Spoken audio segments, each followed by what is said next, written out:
Aboriginal Stories. How the birds got their colour. Long, long ago, in the dream time, when all of the land and animals were being created, all of the birds were black. They did not have any bright or fancy colours on their feathers. They were all just one colour. Until one day, a little bird flew around looking for food. The little bird flew closer to the ground to catch a big, juicy, delicious-looking grub.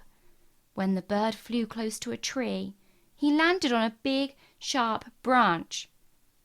It cut into his foot and made him very, very sick. For days and days, the little bird was in so much pain. He lay on a branch with a big, swollen foot. It kept getting more swollen and more painful. He was dying. Soon after this, all of his friends came to see if they could help. They all gathered around the sick little bird, wondering what they could do to save him. All except for one bird, the crow.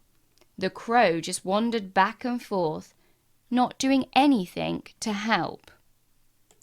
Then suddenly, a parrot rushed forward towards the sick little bird. With her very sharp and pointy beak, the parrot burst the little bird's swollen foot. Many different colours rushed out and splashed all over the parrot. There were reds, greens, blues, yellows, and all the other colours of the rainbow. All of the wonderful bright colours ran down her chest, wings and tail. The colours also splashed out onto the other birds. Some were red, some were blue, some were brown, and some were yellow. Some birds were lucky and even got spots and stripes too. All the animals looked around to see how lovely and colourful they all looked. All of the birds were happy and excited, except for the crow, who was standing far away from them all. Crow didn't get any colours at all.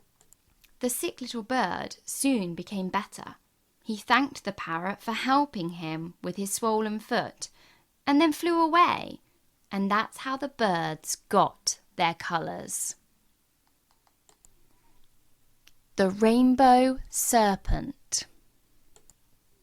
Long, long in the dream time, the earth lay flat and still.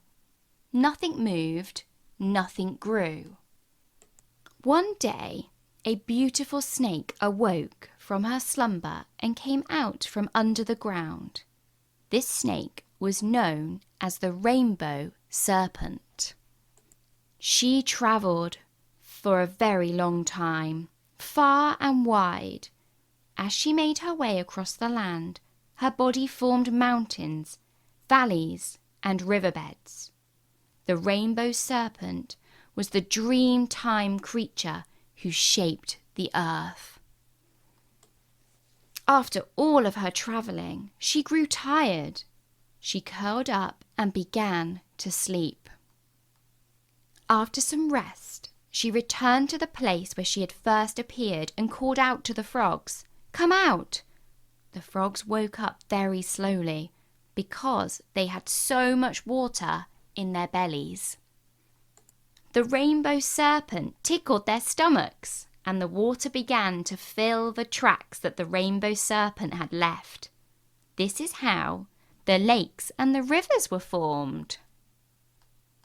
After this, water, grass, and trees began to grow. All the other animals that lived in the rocks, on the plains, in the trees, and the air began to wake up and follow the rainbow serpent. They were all happy with the earth. The rainbow serpent said, "Those who obey will be rewarded. I shall give them human form. But for those who don't, they will be punished and turned to stone." The tribes of people lived together on the land given to them by the rainbow serpent. They knew that the land would always be theirs as long as they took care of it. They believed that no one should ever take it away from them. Tiddalick the frog. Once upon a time in the dreaming, there lived a frog called Tiddalick. Tiddalick lived in the creation era. He was a greedy frog. He wanted to be the biggest frog in all the land. One very hot day, Tiddalick became very thirsty. He wandered down to the billabong, where there was plenty of water.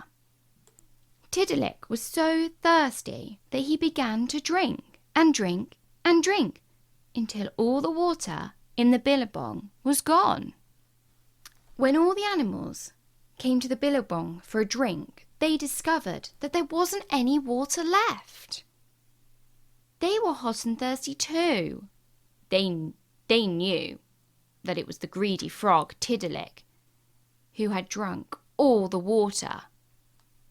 They became very angry at him. The animals knew that they had to get the water back somehow. If they wanted to get all the water out of Tiddalick and back into the billabong, they would have to do something. The wise owl suggested that if he laughed, all the water would come out. First, the echidna tried to make him laugh. The echidna rolled down the hill into the dried-up billabong. Tiddalick didn't laugh.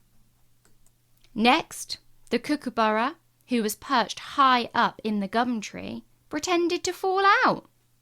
Tiddalick didn't laugh.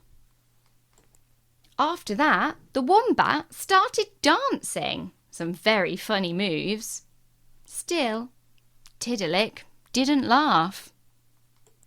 The animals were so confused that they didn't know what to do. They were still very thirsty.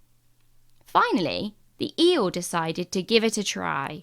He danced and danced and danced until he tied himself into a big knot.